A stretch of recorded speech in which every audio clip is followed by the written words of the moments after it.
Hey, what's going on, guys? I'm Mike from Mobox, and we are back with another graphic tutorial. I just recorded this. I had to shut the door because we have guys in my neighborhood who think they are race car drivers and it's really echoey, so I just shut my door.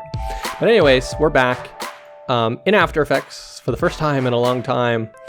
Just before we get started, this little thing over here, this motion tool, this you can get at mountmograph.com. It's a paid plugin, but it's really useful, and I'm going to be using it, and I use it in most of my tutorials. It's not 100% necessary, but it helps for a lot of different things. So we're in After Effects here, a new composition, and I'm just going to create some typing, let's name it Mobox.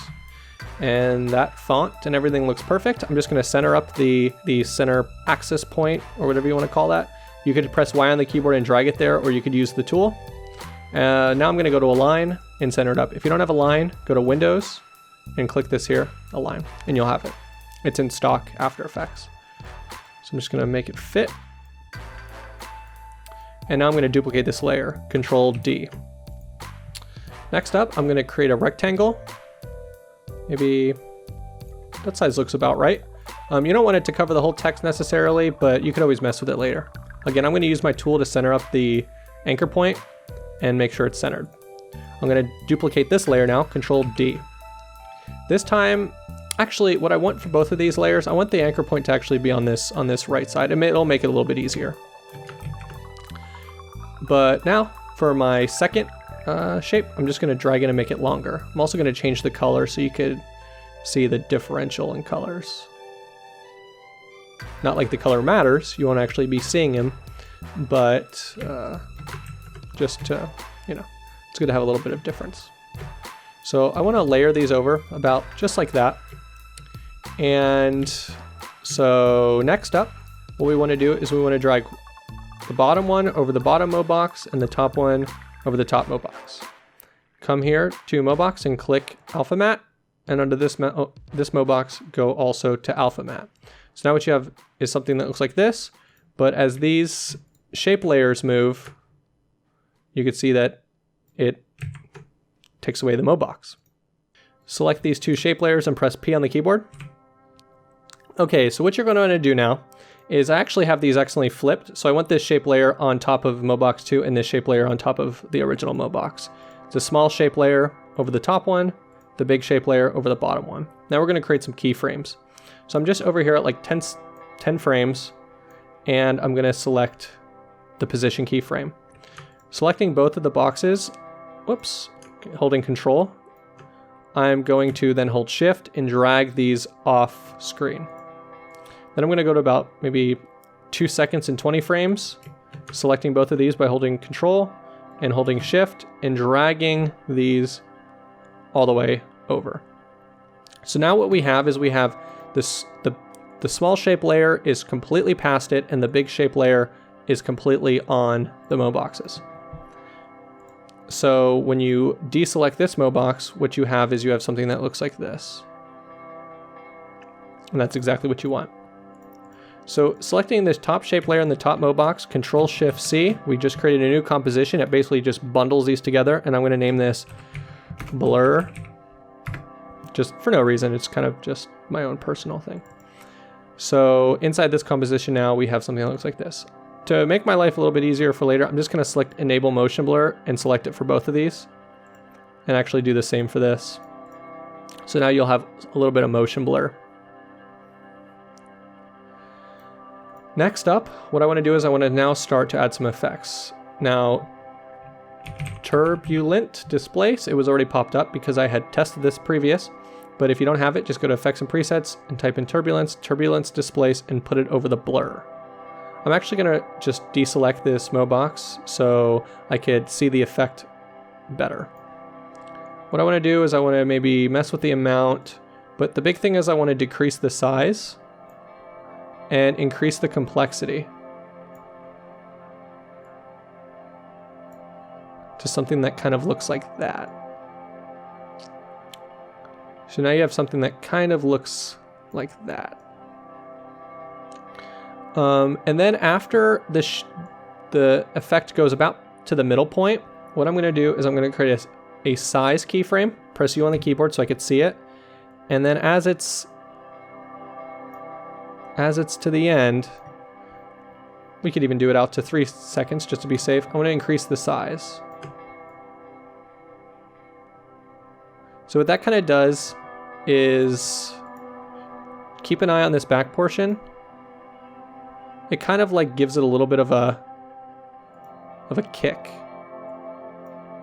I could just separate them out to make the effect a little bit less obvious, but it adds a little bit of a kick. What I could also do is add some evolution to it. So create a keyframe and then come down and just add a little bit of motion to it. So it has a little bit of a dynamic twist. I want to actually drag this out a little bit farther. It's a little too extreme. Maybe change up, press U on the keyboard again twice. So now I see all my keyframes. Just going to drag this one all the way out too. And increase the evolution some more.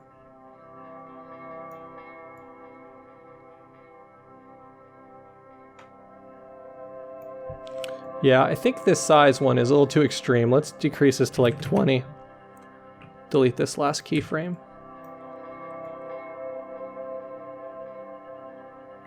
Ooh, and I think, I don't know, there was an extra keyframe there. I don't know what that was for, but just to be safe, I'm gonna increase the evolution again. Maybe drag these in. Just kind of mess with it, just so you can get that kind of kick that you want it towards the end. Oh, you know what?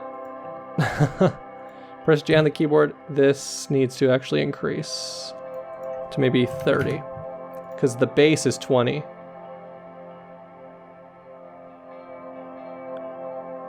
So you might even start it back here. Maybe start it at like 25.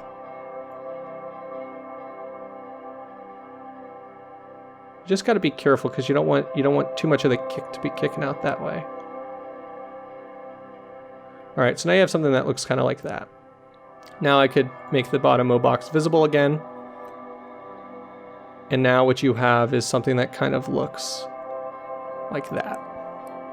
Now this other shape layer that's showing now the bottom O box, it does have some motion blur, but it's so sharp. So what I'm going to do is I'm going to do Turbulent Displace on it as well, but I'm just going to increase the amount and increase the size. Maybe decrease the size, increase the complexity, just so there's a little bit of a variation there. And I'm also going to add some evolution keyframes. So now you have something that looks a little bit more dynamic.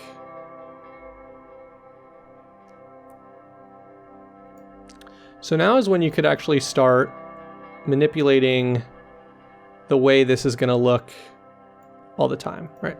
So press play, just kind of get a preview. And that already looks pretty cool. And that this is what you might be going for. Something that kind of looks like that. If you press U on the keyboard, you could open these up, and now you could start messing with. See, if you mess too much with this position, the position keyframe is locked in here. So you just gotta be careful. So if you add any curves to this, so using my tool, if I add some curves, I just need to make sure I do it on both. So what this does is this kind of changes the speed a little bit. It would be the same as if you came into here into curves and messed with this. So you just gotta be careful, make sure you do both of them the same. Using the tool makes it extremely easy to do both, but you can try to manipulate the keyframes for both.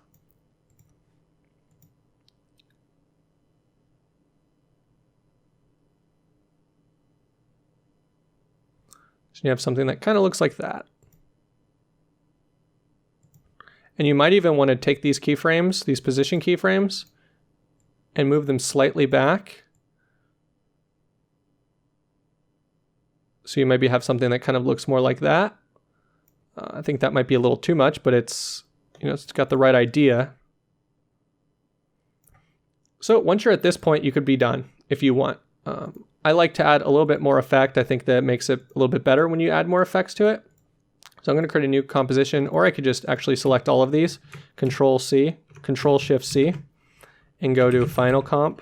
I'm just going to name it Final Comp, and maybe take a gradient ramp, drag it on, maybe make the colors a little more interesting.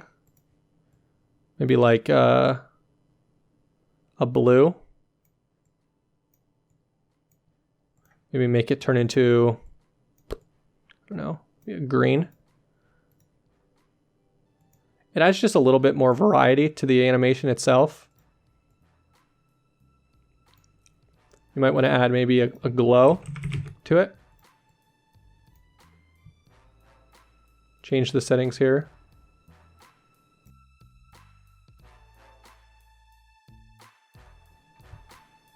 And then another effect you can actually add is roughen edges.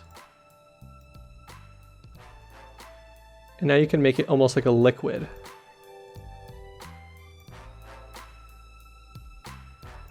So from here on roughen edges, if you create a border and an edge sharpness, and you come kind of towards the end, you can make the border a little bit more sharp, so it kind of is liquidy, but then it becomes sharp.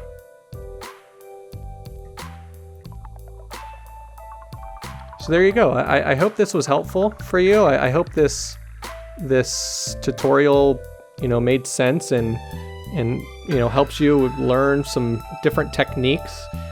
You can mess around with these keyframes a little bit better to make the animation a little bit smoother or a little bit longer. I think that's what I would do personally. I think making all of these animations just a tad bit longer would be probably good. But you just gotta be careful, because again, the one under here is not moving at all.